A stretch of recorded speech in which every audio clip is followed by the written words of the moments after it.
সম্মানিত দর্শক আসসালামু আলাইকুম। আপনারা দেখতে পাচ্ছেন এখন দাঁড়িয়ে আছি বাগেরহাট জেলার সবথেকে বড় মাছ বাজার ফলতিতা বাজার।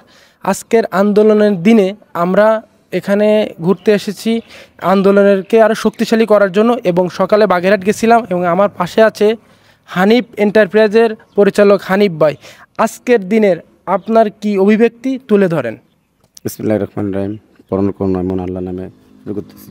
আসলে কথা তো আমাদের একটাই, আমাদের বাগেরহাটের 4টি আসন ছিল, সেটা 3টি করেছে। তো আমাদের দাবি তো একটাই, আমাদের 4টি আসন আমরা চাই, এটাই আমাদের দাবি। সেজন্য আজকে সকাল সন্ধ্যা হরতাল করা হয়েছে। আমরা আজকের যে আন্দোলন, আমি খাদেম নিয়ামুন নাসির আলাপ ভাইয়ের নেতৃত্ব এই আন্দোলন করতেছি, এবং এম এ সালাম ভাই তাদের নেতৃত্বে আমরা সারা বাগেরহাটে ঘুরে ঘুরে আন্দোলন করতেছি।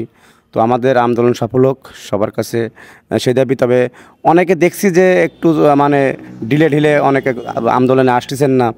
আসলে এটা আমার স্বার্থ না, বা খাদেম নিয়ামুন নাসির আলাপ ভাইয়ের না, এম এ সালাম ভাইয়ের না, এটা সবার জন্য।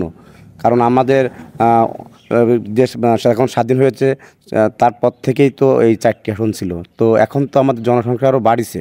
তো সেক্ষেত্রে কেন 3টি আসন করা হবে? আমাদের 4টি আসন, আমাদের দাবি একটাই, 4টি আসন থাকা লাগবে। তা না হলে আজকে দিলাম সকাল সন্ধ্যা হরতাল। তো আমাদের খাদেম নিয়ামুন নাসির আলাপ ভাই যদি বলে কালকে হরতাল, তো ইনশাল্লাহ আমরা কালকেরাও ভাইয়ের নেতৃত্বে আমরা আন্দোলন সফল করব ইনশাল্লাহ। আসসালামু আলাইকুম।